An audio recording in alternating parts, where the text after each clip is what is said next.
let's fall in love. Et nous sommes de retour et nous ne sommes plus tout seuls. Yes. On reçoit Camille Varenne, qui est programmatrice au Festival de Clermont, donc dans plusieurs compétitions, presque toutes. Tu fais Regard d'Afrique, International, Labo. Ouais. C'est ça, presque tous sauf français et d'autres trucs aussi qui existent au Festival de Clermont. Et on reçoit aussi Samboy qui vient là en tant que festivalier aussi. Bonjour. Comment vous allez ? Ça va, bien fatigué parce que la semaine a été longue et intense. Mais franchement, ça va, je suis content de mon premier festival, la première fois que je viens au festival. Et bah pareil, un peu fatiguée là, ça tire un peu sur la corde en fin de semaine. Mais contente parce qu'on a eu beaucoup de monde cette année et beaucoup de monde aussi autour des événements professionnels sur le marché. Enfin, on n'a pas encore les chiffres, mais c'est une belle édition. Nous, on a vu que souvent c'est complet. Ouais. Ouais. On a été recalé que d'une séance, je crois, cette semaine. Et déjà l'année dernière. On va un peu en avance. Hein. Ouais, voilà. Attends, on y va 3 quarts d'heure, 1 heure en avance. Mais c'est complet. Et c'est plutôt cool. Ça a l'air. C'était toute la semaine. Tout le temps. Mais c'est fou de voir un festival avec autant de gens, c'est incroyable quoi. Ouais. C'est rempli jusqu'à pas possible. La salle Cocteau qui est énorme, elle est remplie. Il n'y a aucune place dispo. Ouais. C'est plus de 1300 places, c'est assez fou.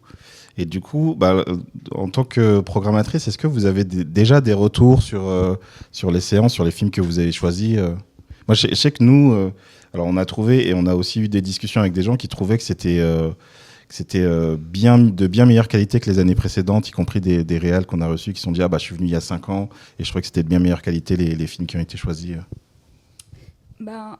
Il y a eu un renouvellement de l'équipe de programmation à partir de 2019-2020, en tout cas pour l'Inter et pour le Labo, avec plus de parité et une diversité dans les générations. Donc je pense que ça peut avoir un impact en fait dans les films choisis et en fait à partir du moment où un comité de programmation est le plus divers possible avec des gens qui ont des goûts différents, ça va se ressentir dans la qualité, dans les films que tu as proposés. Donc ça peut jouer. Avant, il pouvait y avoir un petit côté un peu plus de boys club qui bossent ensemble depuis longtemps et qui se retrouvaient et c'est pas mal. Je pense qu'il y a eu un renouveau. Et je pense que ça a permis aussi à tout le monde de se remettre un peu en question et de faire évoluer la direction artistique du festival. Donc ça déjà, carrément, c'est cool. Enfin, ça fait trop plaisir à l'entendre. Et après, des retours sur les séances, franchement, il y a de tout. C'est ça, ce qui est bien, c'est que sur une séance d'1h30, tu as des films que les gens ils vont garder en tête, ça va les toucher. D'autres où ils vont peut-être moins rentrer dedans. Mais nous, c'est aussi ce qu'on essaie de faire dans chaque programme. C'est d'avoir des films qui vont être peut-être un peu plus exigeants, d'autres des films ce qu'on appelle... la vaisselle qui qui participe à la conversation. On l'entend à peine, ça va. Ok. Des films qui vont être un peu plus feel-good movie. On essaye comme ça d'avoir des programmes assez équilibrés pour que quand même à la fin de chaque programme, on se dise j'en ai eu pour tous les goûts. Parce que tu as des gens qui viennent avec leur mamie, d'autres qui sont en école de cinéma. Et donc, en fait, il faut que tout le monde puisse y trouver son compte. Et voilà, c'est un peu l'objectif. On dit bonjour à nos invités. Bonjour Madame Sel, bonjour Nel Guevara. Et on n'entend pas le lave-vaisselle, merci de nous préciser ça. Juste, c'est quoi ton Insta, c'est supplément Ouais, supplément-sel. Ah, ok, merci. Ça, je peux plus. Des fois, les gens ne me trouvent pas. Du coup, ce qu'on entendait, c'est qu'il y a eu quand même... genre 8000 films d'envoyés au festival. Nous, on avait reçu Laura Thomaset, qui fait partie de l'équipe de programmation pour la compétition nationale. Mais est-ce que tu peux nous rappeler comment ça fonctionne ? En fait, il y a 8000 films qui sont reçus et après, comment ça atterrit ou pas en sélection ? Il y a un peu plus de 8000 films. Il y en a environ 2000 qui s'inscrivent pour la compétition nationale. Donc des films de production française. Les réalisateurs ne sont pas forcément français. Et ensuite, pour l'international, on est autour entre 6 et 7 000 films, ça dépend les années. Et en fait, on se les répartit par zone géographique. Okay. Donc, on doit être une trentaine de présélectionneurs, une bonne partie sont bénévoles.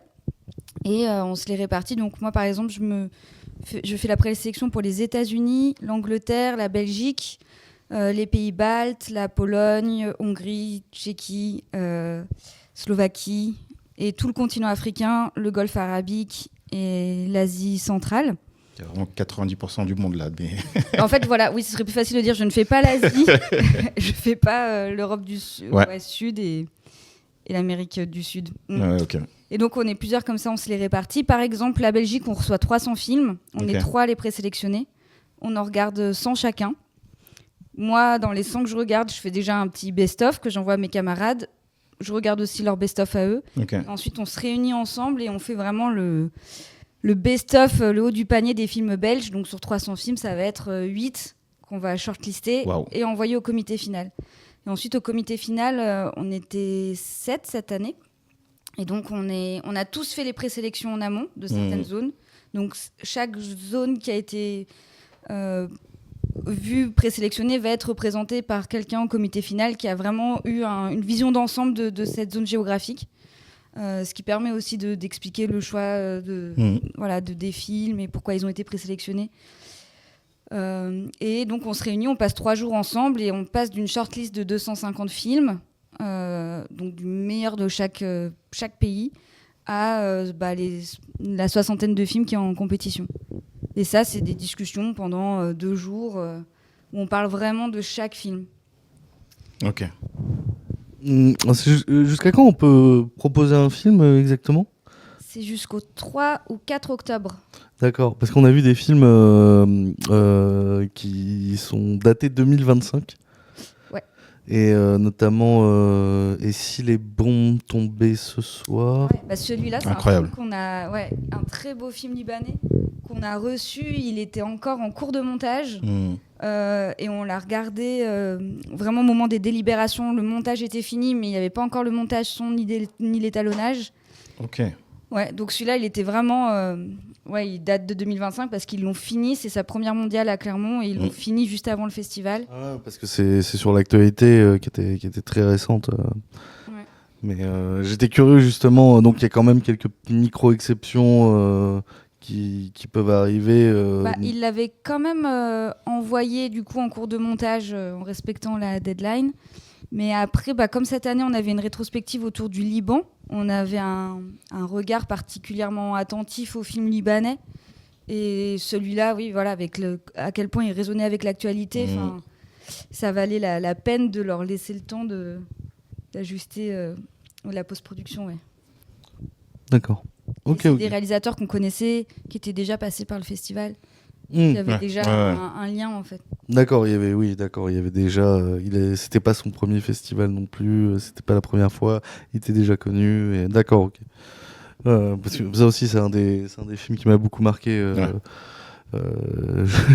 J'ai mes propres angoisses nocturnes comme ça. Et je trouvais, c'était vraiment un chouette film. Un peu drôle, et plus on avance, plus on réfléchit et moins c'est drôle, et plus on a honte de rire en fait de cette situation qui est très compliquée. D'accord, ok. Bon, c'est intéressant de savoir que peut y avoir quand même quelques personnes qui sortent un peu qui peuvent quand même essayer de tenter d'envoyer, même si c'est un peu en retard. On se posait juste la question de comment justement ça marchait par rapport à ça. Mais du coup, vous avez vu des films là pendant le festival ? Vous avez fait que ça ou juste un peu Moi, j'avoue, j'en ai pas vu énormément. Ouais. J'ai vu quelques séances, souvent les soirs, et j'ai vu, je pense, 2 séances nationales, 2 internationales et 1 labo peut-être. J'ai vu, je pense, 5 séances. Ok. Et j'ai vu quand même maintenant un autre truc, c'était des séances spéciales de cinéma africain qui étaient, je pense, hors programmation. Je sais pas exactement comment elles fonctionnaient. Il y avait une séance avec des films notamment guinéens, il y avait des films rwandais et des films sud-africains, si je me trompe pas, et sénégalais. Et en fait, ça c'était vraiment super. C'était un truc qui était un peu hors de la programmation. Enfin, c'était là, mais... C'était pas dans les L quelque chose. Ouais. Et c'était vraiment trop bien ça. Je pense que c'est un des trucs que j'ai le plus apprécié. Mais c'est juste parce que j'ai pas vu beaucoup d'autres. Mais je pense que tout l'ensemble de la programmation est bien. Et voilà. Après, j'avais eu l'occasion de... Enfin, je réfléchis à qu'est-ce que j'ai aimé le plus. Ouais, c'était ces trucs-là de cinéma africain, et aussi parce que je traînais un petit peu avec la délégation. Il y avait Création Africa et la délégation que toi tu menais de cinéastes africains qui étaient là. Et du coup, le fait de voir les films et de voir les discussions en arrière-plan et tout, ça me rendait le truc vraiment intéressant, quoi. En fait, c'est des séances qui sont programmées par le marché. Donc, c'est en dehors de la programmation faite par le festival. Les délégations qui sont présentes au marché ou qui ont un stand au marché peuvent programmer des films à Conchon. Mais du coup, c'est un peu... donc je vois qu'il y a une programmation secrète des séances par connaît pays, pas. un peu. Oui, je vois c'est quelle séance. On n'a pas trop fait. Par exemple, là, souvent, ce dont tu parles, c'est un réalisateur, Tierno Souleymane Diallo, qui est en train de monter une école de cinéma en Guinée-Conakry. Et du coup, il montrait les films de ses étudiants. Pareil, il y avait un festival Dakar Court, qui est un festival de court-métrage au Sénégal, avec lequel on est partenaire. Et il y a un programme de formation aussi au sein de ce festival, et ils ont montré les films issus de cette formation-là. Et pour le Rwanda, c'était des films, alors qu'on aurait voulu programmer à Clermont, ils avaient été shortlistés et prêts à être programmés à Clermont, mais le réalisateur avait eu sa première à un autre festival qui s'appelle Obeneisen en Allemagne. Et en fait, ce festival demandait la première et il arrivait après Clermont. Donc il a dû retirer son film de chez nous pour garder la première pour... La concu entre festivals. C'est un peu rude. Hein. Et du coup, là, il le montrait quelques années plus tard à Clermont, dans ce programme off. Donc c'était une belle occasion de le voir en salle. Et c'est un réalisateur, Philbert Babazi, qui va avoir son premier long métrage à Berlin au prochain festival de Berlin. Okay. Donc là, c'est ses premiers courts-métrages qu'il montrait.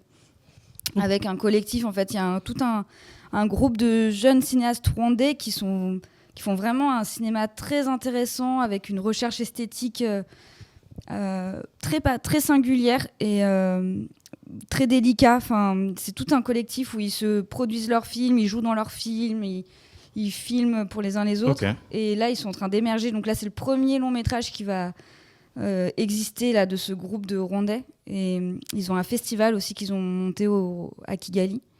Et pareil, il y a des pistes de futures collaborations avec eux qui sont intéressantes. Donc voilà pourquoi ils étaient projetés au marché. Et j'ai kiffé.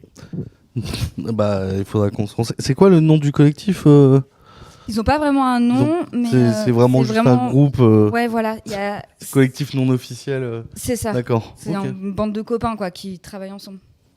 D'accord, ok. Et ce qui m'avait marqué dans cette séance aussi, dans ces sessions un peu marché et tout, c'était le fait qu'il y avait beaucoup de sujets sur les femmes africaines, en fait, et plusieurs films réalisés par des femmes africaines. C'était vraiment une sorte de thématique qui revenait dans quasiment tous les films qu'on a vus sur la Guinée et le Sénégal, notamment. Je trouvais ça génial de le voir traité comme ça. Surtout dans le contexte guinéen où il n'y a quasiment pas de films qui sortent. Il y a quasiment pas de films qui sortent guinéens en fait chaque année. Et là, tout le travail qui a été fait pour former une génération de jeunes cinéastes, notamment femmes, c'était vraiment génial. Et j'allais dire aussi, j'ai rencontré moi, ce que j'ai kiffé, c'est que j'ai rencontré plein de réalisateurs ou de jeunes réalisateurs d'origine africaine ou africaine, et notamment un qui était des Comores. Et qui a pitché un de ses films en fait. C'est Ahmed Touawil. C'est ça, Ahmed Touawil, et qui a pitché un de ses films au marché.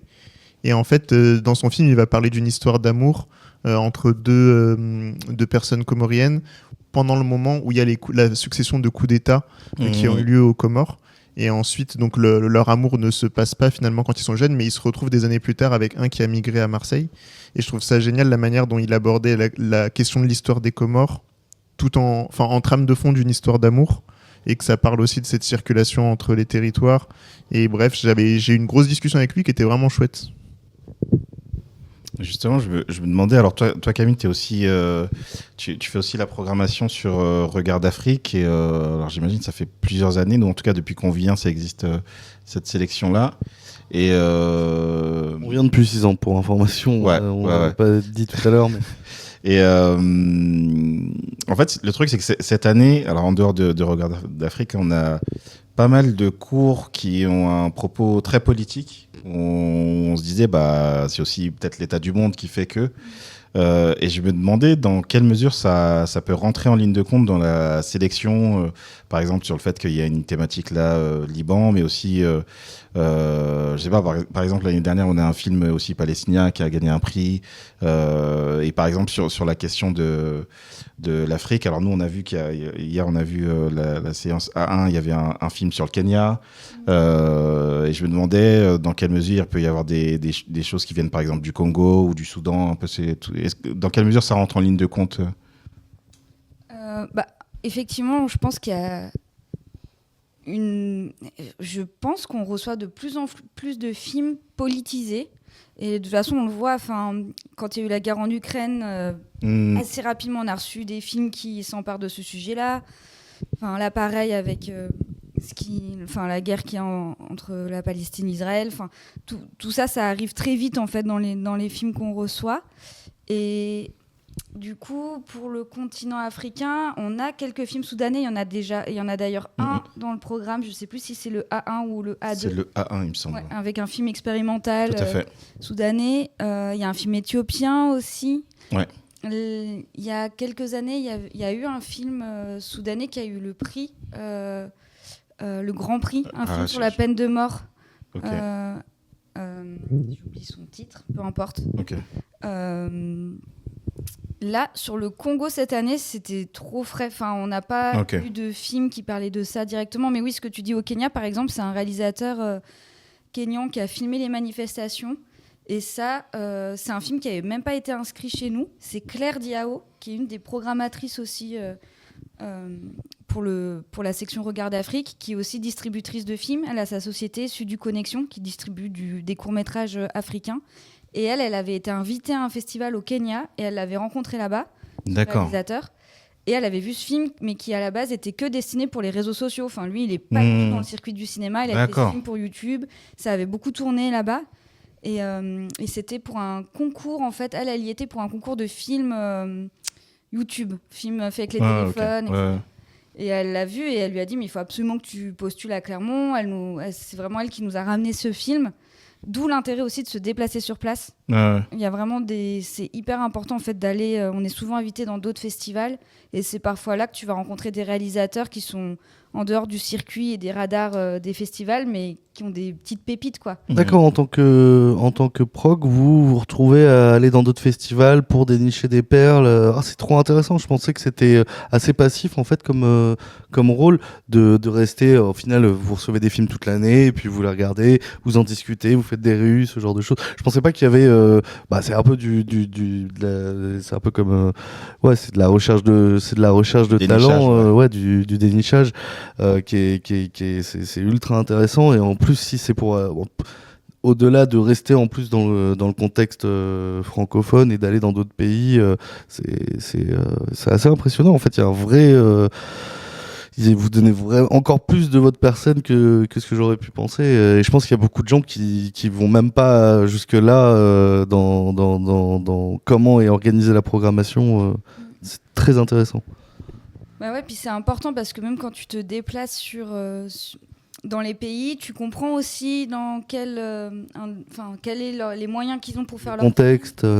Par exemple, là j'étais en Égypte en octobre pour un festival et c'était hyper intéressant de discuter avec les réalisateurs qui m'expliquaient qu'il y avait une censure de plus en plus forte en ce moment en Égypte et donc de plus en plus de difficultés à tourner et à obtenir les autorisations de tournage. Ce qui explique pourquoi, là, les derniers films qu'on a reçus égyptiens, il y a beaucoup de huis clos à l'intérieur des appartements, avec des drames familiaux, mais des choses qui sont toujours à huis clos. Et moi, je ne comprenais pas pourquoi. On se posait la question, parce on reçoit une 50aine de films égyptiens, quand même, c'est le pays d'Afrique qui envoie le plus de films. Et on voyait ça, de plus en plus de films comme ça, tournés en intérieur, un truc un peu étouffant. Et c'est qu'en allant sur place, en discutant avec les réalisateurs, que j'ai pu comprendre qu'il y avait ce poids de la censure et aussi du coup de comprendre que certains réalisateurs prennent un risque énorme pour faire certains films. C'est le cas du réalisateur qui est en jury international cette année, Sharif Bendari, qui l'année dernière avait un film en Regard d'Afrique sur la question d'une jeune fille qui était lesbienne dans un internat de filles et qui se faisait harceler et virer de ce lycée. Et voilà, et lui, pour faire ce film, il a dû filouter, passer entre les lignes de la censure. Il n'a pas dit... il a enlevé des parties de son scénario pour avoir le droit de tourner, mais le résultat, c'est que c'est un film qui ne peut pas être montré en Égypte. Et ça, en fait, si tu ne vas pas sur place, tu peux pas le savoir, ça. Et du coup, toi, ensuite, quand tu défends les films au sein du comité international, tu peux aussi mettre en avant tout ce qu'a dû faire le réalisateur pour en arriver jusque-là. Et ça peut être aussi un argument qui permet de défendre le film et d'aider le film à se retrouver dans la compétition finale. D'accord. Est-ce que dans des situations comme ça, il n'y a pas de risque pour eux à ce qu'ils le diffusent ailleurs aussi de manière rétroactive ou je ne sais quoi de leur propre censure, ou c'est vraiment une sorte de fenêtre ouverte pour eux, un peu de liberté où ils peuvent s'exprimer justement comme ça. Il n'y a jamais de retombées par rapport au fait qu'ils aient diffusé un film qui a été tourné depuis leur pays. Sharif, c'est quelqu'un qui vit aussi beaucoup à l'étranger. Il n'est pas tout le temps en Égypte. Et le film a vraiment été censuré. Il n'a pas pu le montrer en Égypte. Je sais que, alors c'est moins des terrains que je connais, mais il y a quelques années, il y avait un film chinois qui avait été envoyé à Clermont. Et pareil, lui, il n'est pas retourné en Chine. Ça lui a vraiment causé des problèmes de tourner ce film-là. Donc, t'as vraiment des réalisateurs qui prennent des risques quoi, pour arriver à montrer leur film. Et du coup, une sélection à Clermont, quelque part, ça les protège un peu, ou en tout cas, ça leur donne une visibilité qui leur permet d'avoir ensuite un essor international dans leur carrière, qui leur permet de s'en sortir malgré la situation compliquée dans laquelle ils se sont mis par rapport à leur politique dans leur pays. Ou peut-être, au contraire, ça les expose encore plus parce que le film voyage et donc, ça, je sais pas, faudrait faire un peu du cas par cas. Mais je sais que ça s'était posé... pour un réalisateur chinois notamment, ouais.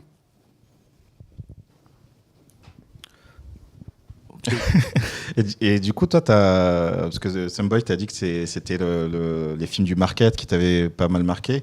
Et toi, t'as eu des coups de cœur aussi un peu cette année ? Alors, dans la programmation... Alors, non, tu me demandes à Camille ou tu demandes à moi ? Ouais, mais si t'en as d'autres Vous dans deux. la programmation, Vas-y. ça marche aussi. Non, Camille, vas-y. Moi, c'est difficile parce que, en fait, je sais pourquoi chaque film est là.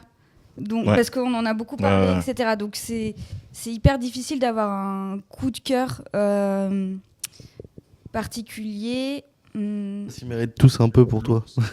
Ouais, c'est un peu ça. Ils méritent tous leur place parce que, puis je sais qu'ils sont tous là parce que quelqu'un les a vraiment défendus au moment du comité et au moment des discussions du comité, on a entendu les arguments des uns et des autres. Donc, après, moi, si j'avais des petits coups de cœur en international ou en labo, il y a un film que j'aimais beaucoup qui s'appelle Wamé, qui a été fait au Sénégal par un réalisateur sénégalais qui s'appelle Joseph Ramaka Gueye.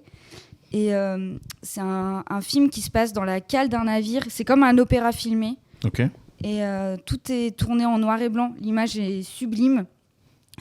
D'ailleurs, c'est un chef-op sénégalais qui l'a fait. Enfin, l'équipe était entièrement sénégalaise, ce qui aussi est chouette comme démarche, intéressante. Et le film est très politique et c'est une espèce d'ode à plein d'héros anticoloniaux sénégalais.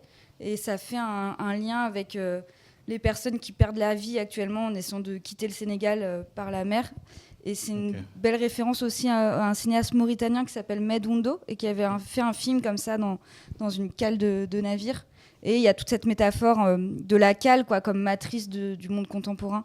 La cale, parce que la cale des négrières, des bateaux négriers qui ont déporté les personnes africaines en esclavage. Enfin, voilà. Et c'est un film que j'ai trouvé très, très, très beau et assez rare en fait, dans la manière dont il a été fait et l'économie. Et en plus, je trouve qu'il y a une histoire derrière qui est assez belle parce que Joseph Gueye Ramaka, c'est un réalisateur sénégalais qui est assez âgé. Enfin, je ne sais pas s'il aimerait qu'on dise ça, mais c'est un tonton, quoi. Et il a fait ce film après ne plus avoir fait de film pendant, je pense, au moins 15, voire 20 ans. Parce que le dernier long métrage qu'il a fait, il montrait un couple de femmes lesbiennes Et ça avait été censuré au Sénégal et il s'est fait vraiment ostraciser là-bas. Et là, c'est son fils qui est le producteur, Yanis Gay, qui a motivé son père pour refaire un film et faire ce film-là ensemble. Donc il y a toute une histoire de famille derrière que je trouve touchante. Et je trouve ça hyper beau aussi qu'un réalisateur d'un certain âge qui a fait du long métrage revienne à une forme courte. Et là, c'est leur première à Clermont en plus. Enfin, le film n'a jamais été montré avant. Donc voilà, ça c'est un film un petit coup de cœur aussi de par son histoire. Ok, moi j'ai noté. J'allais dire, moi dans les films de la compétition, il y a Les Warhoul, je sais pas si ça se prononce Warhoul bien, mais c'est Les Warhoul, un film de Yorumbai qui se passe au Sénégal. Et je sais pas si vous l'avez vu ou pas celui-là. Non, ça me dit rien. Et ça se passe au Sénégal et en fait c'est l'histoire d'un gars qui récupère du pain rassis dans des boulangeries et qui va les vendre. On nous en parle. J'ai bien aimé ce film et du coup il va le vendre au village et puis il y a le conflit entre sa belle-sœur, je crois, qui fait du pain sur place mais qui n'a pas des autorisations et lui qui ramène ce pain rassis de la capitale et tout ce truc entre à la fois des enjeux de famille à l'intérieur entre ce mec et cette femme qui finalement fait quelque chose de ses mains alors que lui il fait que revendre quelque chose qui vient de l'extérieur. Et aussi le rapport entre l'urbain, enfin le côté urbain et le côté village. Il y a plein de trucs que je trouve intéressants dans ce film. D'accord, on essaierait. C'est pas le premier à nous en reparler. Moi, il m'intéressait un peu, mais c'est vrai que là, on va commencer à manquer de temps pour rattraper les séances. C'est un peu la fin. Mais on a vu, il y a vraiment beaucoup de films très bons cette année, encore une fois. Je me posais une dernière question. Alors, je sais pas si vous avez une réponse à ça, mais à force d'en discuter là avec des invités, avec des camarades et tout, je vois à quel point le court-métrage c'est quand même un univers particulier. Et je me demande, je crois que c'est le fait de ne pas avoir beaucoup vu de longs métrages l'année dernière et de voir beaucoup de courts-métrages d'un coup. Est-ce que vous avez l'impression que ça change un peu votre rapport au cinéma de manière générale de voir des courts-métrages ici ou pas ? Moi, perso, je suis quelqu'un qui est quand même pas mal de... J'ai du mal avec le cinéma en général. Ok.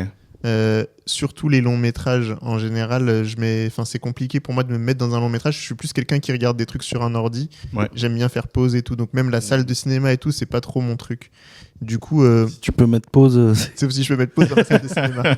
Et du coup, j'ai souvent l'impression d'être pris au piège quand je regarde une longue séance d'une heure et quelques ou 2 heures. Mais ça, c'est juste vraiment ma sensibilité. Et derrière, je regarde pas mal de séries par contre, qui peuvent parfois faire des 1 heure par épisode ou même 1h30. Mais ça me va parce qu'il y a un côté, genre c'est une série. Et du coup, le court-métrage à Clermont, je trouve que c'est le bon compromis entre les deux pour moi. Parce que d'un côté, je suis dans une séance qui peut durer 1h30. Mais je me sens moins pris au piège parce que j'ai 4 ou 5 propositions qui font ce côté un peu série et qui me sortent du truc, quoi.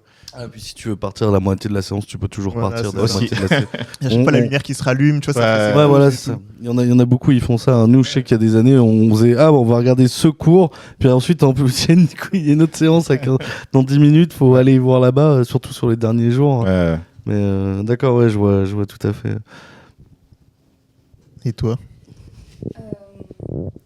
Moi, de regarder du court-métrage, en fait, ce que j'aime bien dans le court-métrage, c'est que tu as des films qui peuvent parfois être plus fragiles que du long, parce que le long, tu as tellement de filtres et d'étapes à passer en termes de production, de financement, etc., qu'en général, ça fait des objets beaucoup plus aboutis parfois, alors que des courts-métrages, tu peux sentir les tâtonnements du réalisateur ou de la réalisatrice et les expérimentations, et il y a du coup quelque chose de très sincère, de l'ordre un peu du geste, quoi, le premier geste. Et ça, je trouve c'est hyper précieux et hyper beau à voir, surtout quand c'est des réalisateurs que tu vas voir ensuite, par exemple, passer au long métrage.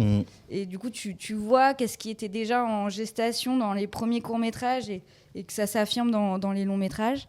Et il y a aussi, moi je trouve qu'il y a quelque chose dans le court-métrage qui peut être beaucoup plus frontal, punchy. On parlait de Généalogie de la violence, le film de... Extraordinaire. Ouais, Mohamed Bourouissa. Et là, par exemple, c'est une idée qui fonctionne dans sa durée, dans un... Ouais, voilà, ça étendu sur un long métrage, ça pourrait peut-être pas marcher, ou ça serait un autre format. C'est vraiment...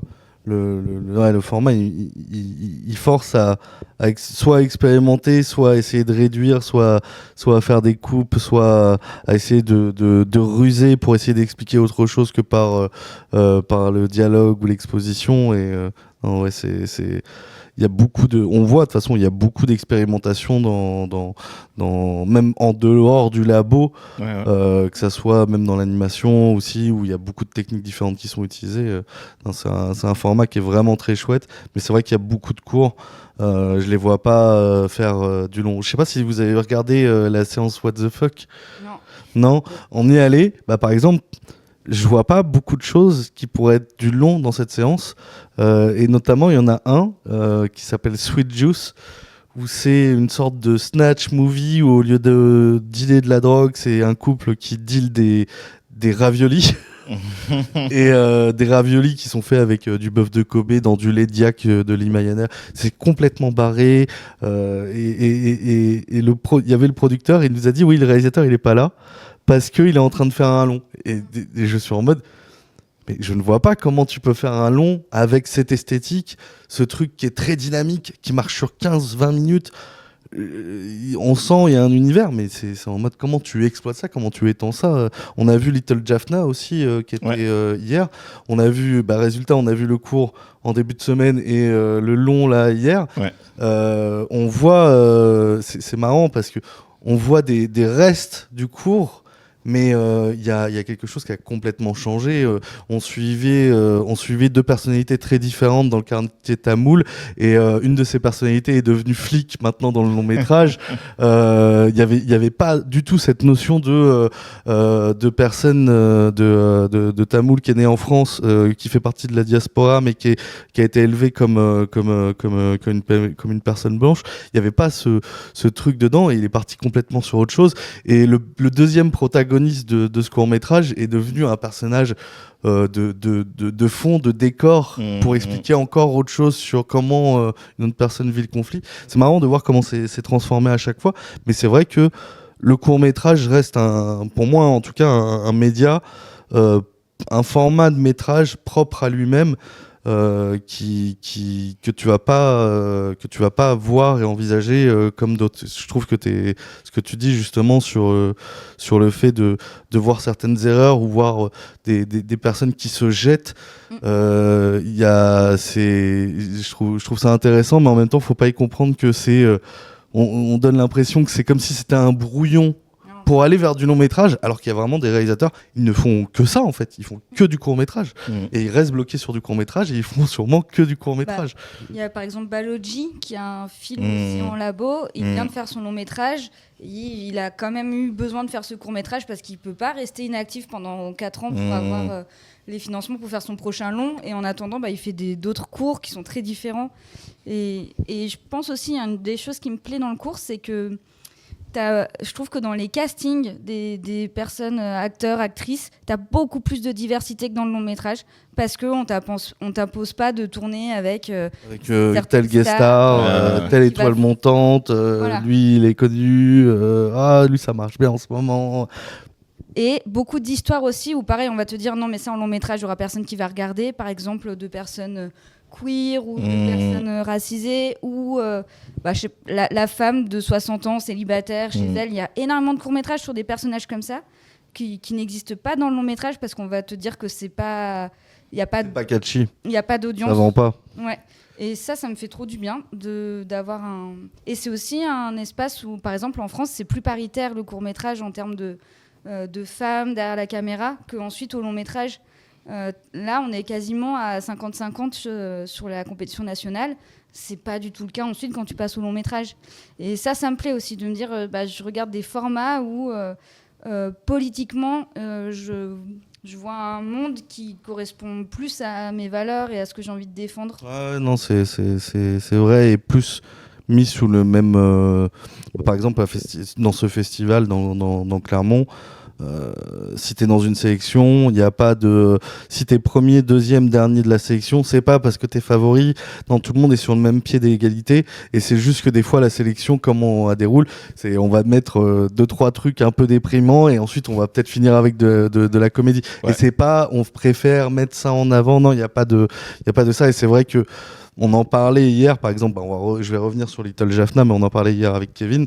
Little Jaffna, par exemple, le long métrage, il y a personne de connu dans le long métrage et le réalisateur nous disait peut-être François Civil qui essaie de s'infiltrer dans le quartier tamoul et tout ça ou je sais plus il avait dit qui c'est ce qu'on lui a dit et déjà que pour moi le producteur qui pensait je suis en mode c'est bizarre un peu de vouloir faire une couverture avec ça et mais résultat ce qui est con en fait c'est que le casting il marche trop bien. Les acteurs sont bons. Il y a beaucoup de gens qui sont pas des professionnels. Il y a voire 80% des acteurs qui sont présents dedans n'ont jamais joué. Mais et ça donne une authenticité, ça donne quelque chose qui marche vraiment bien. Mais on était là, on dit mais qui va aller le voir après parce que t'as pas une tête d'affiche, t'as pas machin, et c'est trop triste parce qu'on sent qu'il y a eu un vrai travail de fond, que ce soit dans la production, dans le message, dans l'écriture. On sent le réalisateur nous disait il a eu 5 ans d'écriture avec plusieurs réécritures avec d'autres auteurs, mais ça personne ne le verra et ça sera jamais mis en avant. Et puis les distributeurs, c'est pas les mêmes distributeurs qui vont distribuer un film, une comédie grand public un peu cliché avec des castings qu'on connaît depuis 30 ou 40 ans et qui vont être mis de côté. Et c'est un peu triste. Mais c'est vrai que là, ici, c'est complètement différent et tout le monde est mis au même... il y a toujours la sélection. Il faut être sélectionné. Mais il n'y a pas de... ça, c'est mieux, ça, c'est ça. Alors... mais c'est vraiment un format qui est, je trouve, sous-coté et même qui est pas très diffusé. C'est un peu triste qu'il n'y ait pas autant de diffuseurs. On a quoi ? On a Canal+, France 4, France Télé, voilà. Et ensuite, il y a des petites... Arte aussi. Ouais, Arte, oui, voilà, Arte. Il y a des petites plateformes qui se sont créées autour du cinéma qui diffusent aussi, mais sur les médias mainstream, en plus, ça va être à des horaires un peu perdus.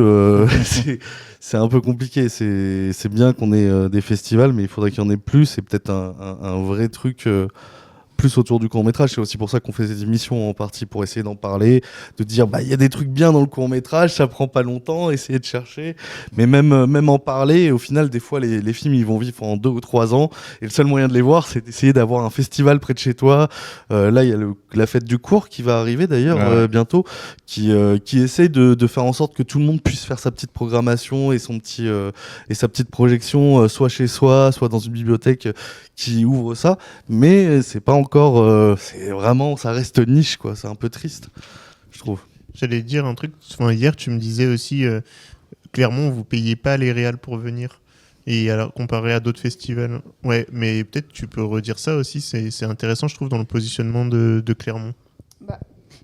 À Clermont, il n'y a pas de VIP. Personne n'est VIP, on n'a pas de guest invité. Dans ce sens-là, le pas payer les... Ah oui, c'était pas pour dire genre on paye personne. Ouais, non, c'est vrai que c'était un peu comme ça, j'ai cru que c'était... Non, on parlait de... Non, du star system un peu. Contextualiser. Mais c'est que toi, souvent, tu es invité dans des festivals par des gens juste pour qu'il y ait Histoire crépue dans la liste des noms présents au festival et ça vient donner un cachet. C'est un peu ce qu'on dit avec les affiches de films, genre on met le nom et puis c'est là que les gens disent. Voilà. Et puis à ce moment-là, comme tu sais que ce qu'ils veulent c'est ta marque, c'est toute une négociation de combien tu acceptes de venir, etc. Et c'est vrai que clairement, on fonctionne pas comme ça. On cherche pas à avoir de personnes VIP qui viendraient mettre des coups de projecteur sur le festival. Par exemple, on cherche pas à avoir Vincent Cassel dans notre jury. On n'est pas dans cette démarche-là. Mais c'est pas un festival qui est bling bling. Il n'y a pas de tapis rouge, il n'y a pas de soirée en smoking. Personne n'est prioritaire dans la file d'attente. Donc la petite mamie qui a son passe, même si toi t'es un le réalisateur. Tu passes pas avant, quoi. Et ça, c'est aussi ce qui fait que notre public, il est présent parce qu'il se sent vraiment accueilli, Et du coup, il vient en salle parce que c'est hyper frustrant. Sinon, d'autres festivals, par exemple Cannes, si t'es pas un invité, etc., c'est hyper dur de rentrer dans des séances. Et du coup, nous, on essaie vraiment de prendre soin de notre public pour qu'ils se sentent accueillis. D'où aussi cette diversité d'avoir plein de salles un peu partout dans la ville. Et puis, il y a aussi plein d'actions qui sont menées toute l'année. Et en fait, c'est un espèce de cercle vertueux parce que comme notre public vient et que les salles sont pleines, bah, nous, c'est aussi une partie de notre budget qui est assurée par le public, qui fait qu'on peut être indépendant, plus ou moins. Mais en tout cas, on peut amortir les coupes budgétaires qu'on subit de la région, etc. Ouais. Et c'est aussi un argument, en fait, même au sein... vis-à-vis des politiques, de dire mais nous, notre festival, il y a un public qui est présent, il y a des bénéfices qui peuvent être sortis de la présence de ce public pour la région, pour les restaurants autour, etc. Et en fait, ça, par exemple, les politiques, c'est le genre d'argument qu'ils cherchent. C'est ça qui les intéresse. Et du coup, c'est vraiment prendre soin de son public et t'as pas forcément de star pour faire venir un public à partir du moment où les gens ils se sentent qu'il y a une programmation qui fait attention aussi à la diversité de leur goût et qui les accueille vraiment et qui les considère, quoi. Mais ça, c'est un travail de long cours. Enfin, c'est parce que ça fait 47 ans que le festival existe. Aussi, toute l'équipe est locale. C'est pas des Parisiens qui viennent bosser qu'une semaine pendant le festival et qui repartent. On est tous Clermontois. C'est plutôt l'inverse. Vous allez à Paris bosser une semaine et ensuite vous revenez à Clermont. Et du coup, en fait, les commerçants nous connaissent, les gens nous connaissent. Et ça, franchement, aussi, je pense que ça joue aussi. Les Clermontois et Clermontoises ont l'impression que c'est aussi leur festival. Et ça, je pense que c'est hyper important, mais c'est aussi un choix politique. De savoir pour qui on fait du cinéma, quoi. Drop the mic. Est-ce que vous êtes d'humeur un peu... Bravo, on vous dit dans le chat. On nous dit bravo dans le chat. Un peu joueuse. Est-ce que vous êtes prêts à prendre des paris? Parce que ce soir, c'est la cérémonie de clôture. Il va y avoir les prix. Toi, t'as des infos? Alors, peut-être pas toi. Voilà. Moi, je peux pas non plus parce que t'as eu des... J'ai des doutes. Ah ouais? J'imagine des choses. Ok. Mais moi, je veux bien voir vos pronostics. Je ne dirai nous, rien. Nous, on n'a pas tout vu. Nous, on n'a pas tout vu, malheureusement. Non, je vais peut-être donner mon palmarès. Ça va être plus simple. En labo, on a vu qu'une séance, donc c'est quand même un peu léger. Mais ouais, alors j'ai oublié, mais le film sur la guerre en Tchéquie, j'ai trouvé ça extraordinaire. Vraiment, ça m'a vraiment captivé. Il y a des moments très chocs dedans. Le titre est super long, donc je l'ai forcément pas retenu. Mais c'était très cool. Tu peux le dire, toi, tu parles tchèque en plus, non? Ouais.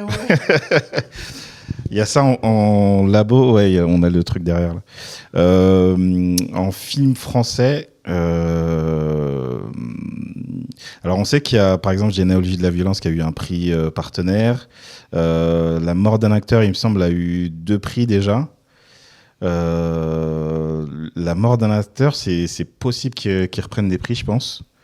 Ça aussi j'ai beaucoup aimé et pour le coup il y a aussi un truc qu'on voit assez peu je trouve dans le cinéma français qui est de jouer un peu avec l'image des comédiens et peut-être ça peut rafraîchir un peu et en international ouais bon je le disais tout à l'heure hein, My Brother dont on a parlé là il y a quelques heures j'ai vraiment adoré et c'est vrai que ce qui est assez particulier cette année alors on a peu de films dans lesquels on s'ennuie, etc. Mais aussi, il y a beaucoup de premiers films de très, très grande qualité, je trouve.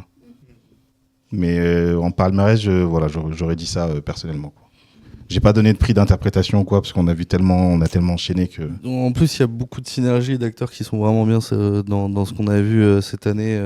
Je pense qu'on a aussi un peu perdu à cause de ça.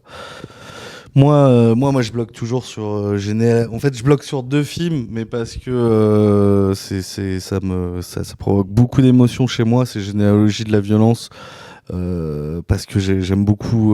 Je trouve que ce soit la mise en scène, la réalisation, la narration, le cast qui a vraiment une énergie qui paraît sincère à l'écran. Moi, vraiment, je suis bloqué dessus. Et What If They Bomb Fall Tonight, pareil. Mais pareil, c'est en fait, mais ça, c'est le cinéma, c'est aussi très personnel. Moi, avec tout ce qui se passe, alors déjà, je suis sensible je suis insomniaque un peu de base, parce que ça tombe beaucoup dans ma tête, je réfléchis trop et tout ça de base. Mais en ce moment, avec tout ce qui se passe dans le monde, et en plus, je suis à Paris. Il y a des fois où quand il y a eu des gros événements, j'étais très tendu parce que il y a un avion qui passe au-dessus de chez moi à 3h du matin et là ça me fait un peu peur. Et en fait, je me suis beaucoup identifié au personnage et à ce que je peux faire subir à ma copine un peu dans mes angoisses. Et je sais que si j'étais à sa place, je crois que je serais pareil, je réfléchirais à tout ça. Et c'est drôle et en même temps, c'est un sujet tellement d'actualité. Donc moi, je réagis beaucoup en fait à ces deux films qui me parlent beaucoup sur l'actualité, sur l'ambiance mondiale en général et l'ambiance très tendue en France. Il y avait un film aussi sur un jeune identitaire qui m'avait aussi beaucoup marqué, beaucoup Aux choqué. armes Christopher. Ouais, Aux armes Christopher, que je trouve très violent, très dur. On suit. Alors moi j'aime bien aussi les histoires autour clairement, il est présenté comme un antagoniste et j'aime beaucoup les antagonistes dans les films en général. Je pense qu'un film, en tout cas quand il y a une confrontation entre un antagoniste et un protagoniste, j'ai besoin qu'un antagoniste soit vraiment bien écrit, bien présenté, avec une belle mise en scène. Et je trouve que ça marche vraiment bien. Le personnage est détestable. Je crois que j'ai vu l'acteur rapidement, mais j'ai pas eu le temps de lui demander. Je voulais voir comment c'était. T'es facho ou pas Non, pas du tout. Non, mais plus. En fait, je suis très curieux toujours de où est-ce que tu vas puiser. Moi, j'ai fait les cours Florent, et je suis curieux de où tu vas puiser ce genre d'énergie. Pour tes mimiques, pour comment tu déclames tes choses. Si tu l'es pas, justement, si t'es pas dans cet énervement, je trouve ça toujours intéressant de voir quelqu'un qui est très calme, très détendu, et quand on le voit à un écran qui joue un personnage qui est très furieux, avec une rage qui bout en lui, comment tu vas chercher ça? Qu'est-ce que tu vas piocher dans ton imaginaire, comme on va piocher certains sentiments et certains souvenirs qui sont un peu tristes, en fait, pour avoir des larmes ou ce genre de choses, des fois pour jouer. Donc voilà, moi c'est vraiment moi je suis très sur l'actualité en fait. Mais je pense qu'il y a beaucoup d'autres films, parce que ça c'est très personnel, mais je pense qu'il y a beaucoup d'autres films qui parlent plus à tout le monde, et c'est là où on trouvera un peu où on sera surpris. Nous c'est rare qu'on tombe juste. Mais on est très mauvais. On a vu un film l'année dernière seulement dans tout ce qu'il y avait. Peut-être deux, j'ai vu un deuxième finalement. Ouais, on doit avoir un peu plus de la moitié de la sélection, un peu plus. Avant, les premières années, on essayait de tout voir. Ouais. À la fin, on mourait. Ouais.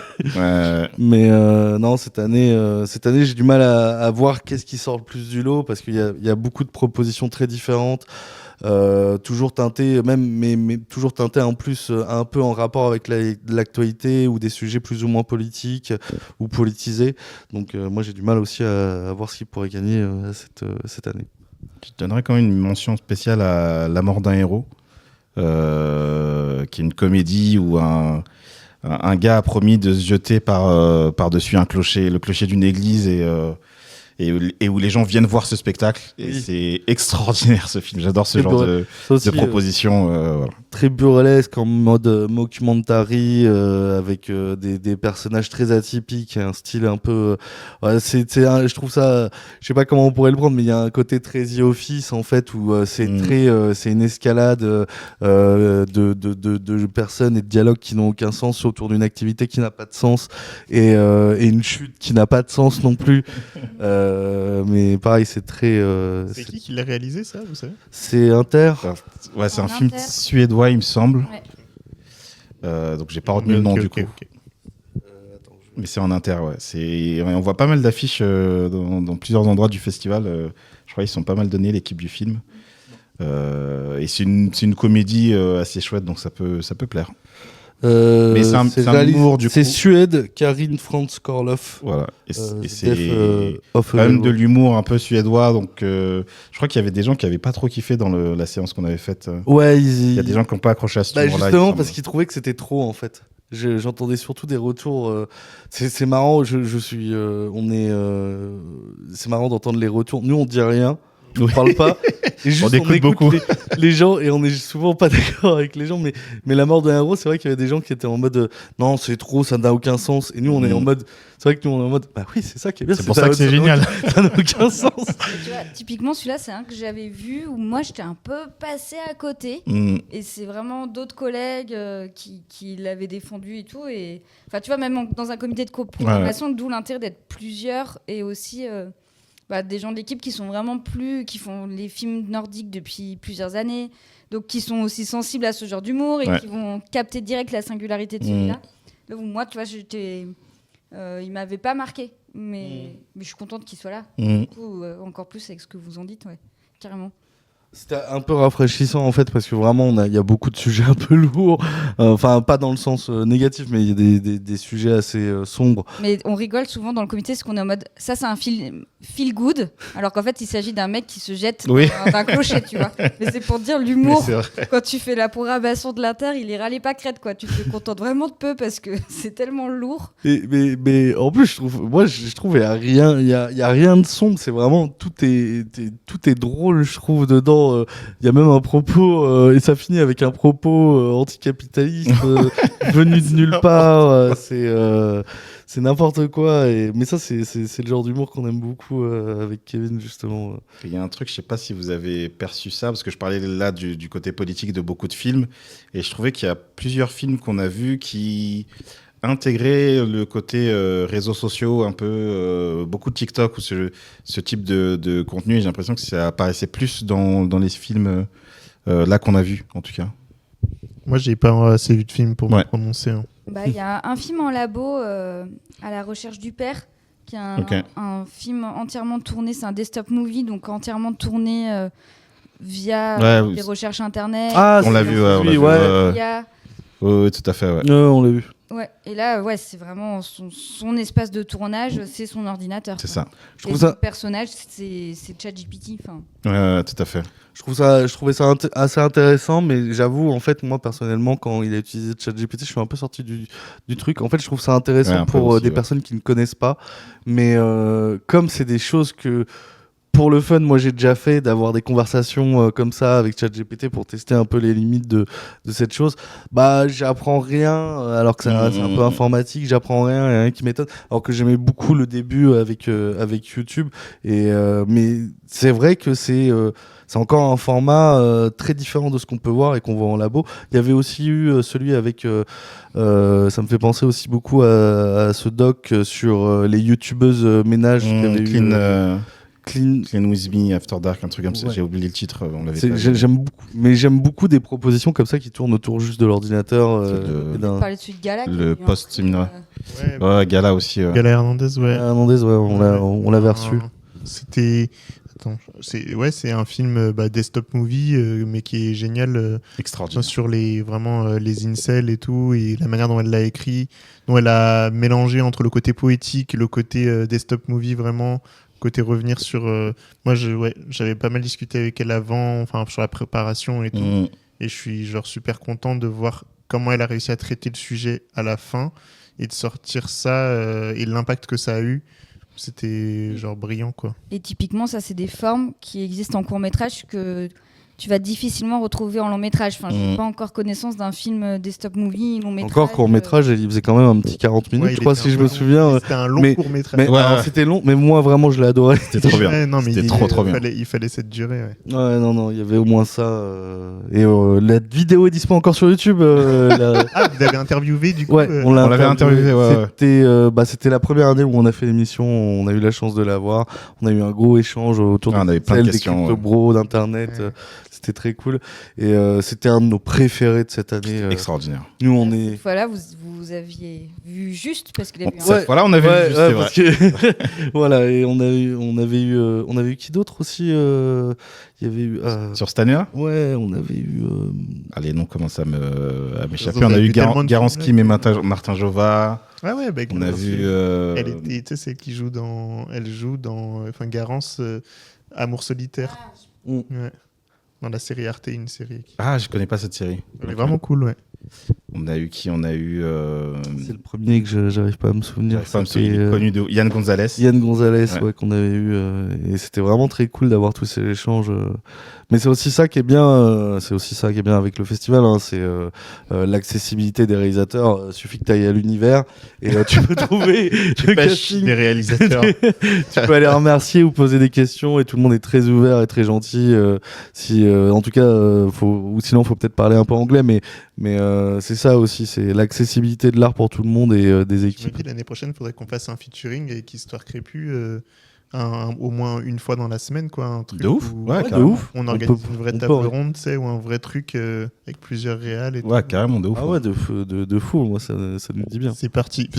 Ouais. Parce qu'en fait, nous, du coup, moi je suis basé à Clermont-Ferrand. Ouais. Et en fait, on va organiser une sorte de petit festival Histoire Crépue à Clermont, mais ce sera avant le festival, ce sera en octobre. Ouais.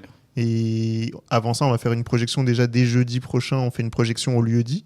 D'accord. Un des documentaires qu'on a fait qui s'appelle Nos statues coloniales. Ouais. Voilà. On en parlait hier. Ah ouais, trop bien. Mais du coup, il y a ce truc-là. On a envie d'inviter plein de gens de Clermont pour que les gens sachent un peu qu'on va plus s'activer dans la région de Clermont. Et en octobre, on va vraiment faire un petit festival où on revient aussi sur l'histoire coloniale de la ville de Clermont. Genre vraiment aussi parler de décolonisation ou de colonisation hors des grandes villes, que ce soit Paris, mais aussi les villes de la côte, genre Bordeaux et genre tout ça. Nantes, tout ça. Nantes, mais là, on veut être aussi à l'intérieur, quoi, enfin, Auvergne. Et du coup, je pense que l'année prochaine, au prochain festival, on sera aussi plus identifié dans la ville et il y aura moyen de faire des trucs de plus grosse envergure, quoi. Trop cool. On va bosser sur ça. Trop cas. Intéressant. Trop bien. Bah ouais, avec plaisir de bosser avec vous. Nous, on est des tout petits aussi, mais on saura se mettre à... Non, mais vu le taf que vous avez fait depuis 6 ans, vous n'êtes pas des tout petits. Merci. On reste d'habitude en fait la difficulté c'est que d'habitude nous quand on est à Paris on a celle qui fait les photos, c'est celle qui s'occupe de la régie des caméras. Là on fait tout, j'ai une pédale à métier pour pouvoir changer de caméra de temps en temps. Voilà. C'est à ça que ça sert depuis tout à l'heure, mais ouais, avec plaisir en tout cas, nous ça nous branche bien. Ouais, donc du coup on se donne rendez-vous l'année prochaine, quoi. Allez, l'année prochaine. C'est parti, trop bien. C'est Clermont 2026. Vous n'êtes pas petit, c'est pas la taille de l'audimat qui compte. Merci contre soirée. Merci contre tu es mon modérateur, tu ne comptes. Ton avis est biaisé déjà. Un petit peu. Écoutez, c'était une chouette rencontre en tout cas. Nous, on va vous laisser là. On va vous souhaiter une bonne fin de festival. Peut-être on se verra après la clôture. Visez quelle séance là? Vous allez en voir. Je sais pas. Je sais pas. Vous allez dormir, ouais. C'est ouais, plus. Non, mais en vrai, on voulait faire une séance. On pensait pas que notre rencontre allait durer aussi longtemps. Donc, je sais pas ce qui va en être. Et c'est vrai que. Malgré tout, nous on doit partir demain avant 11h. On doit avoir quitté les lieux, donc on doit avoir quitté les lieux. Je pense qu'on peut déborder un peu, mais disons que on s'est arrangé quand même. Ouais, voilà, c'est ça. Il y a tout ça. Ça a pas bougé quasiment depuis une semaine. Ouais. Tout le matériel, plus nos valises, plus les courses qu'on a en trop, parce qu'au final personne n'a mangé à l'intérieur. Ouais. Mais donc on sait pas trop encore ce qu'on va faire. Merci des follow d'ailleurs, j'ai vu qu'il y avait bien vu les gens. L'émission. Donc on va voir, mais en tout cas on sera à la première clôture, ça c'est sûr. Yes. On se voit là-bas. On se voit là-bas. Ça marche. À tous. Salut tout le monde, bonne journée. Des bisous tout le monde. Beaucoup. Et bonne journée et bonne fin de festival. Regardez des films quand même, faites des films.